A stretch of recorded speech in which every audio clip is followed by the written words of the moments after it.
Welcome to Kenton's videos. Enjoy the video. Open Settings and find About Phone or About Device in menus. Tap build number 7 times and watch the on-screen counter increment. You will see a message that developer options are enabled and available. Return to Settings and locate developer options near System or Advanced. Do not enable any switches yet. Read each option before changing it.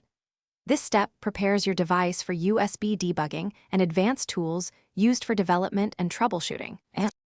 Open Developer Options and scroll to the Debugging section to find USB debugging. Toggle USB debugging to on and accept any warnings shown by Android.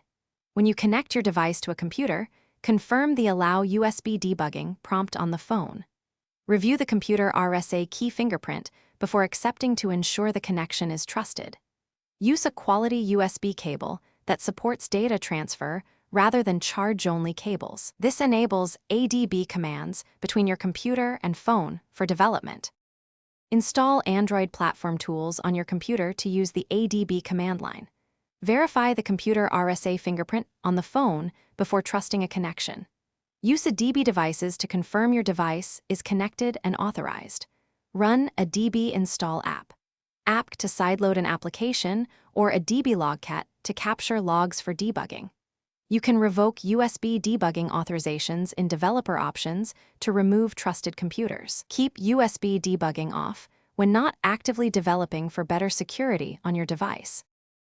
Thanks for watching. Consider subscribing if we helped you.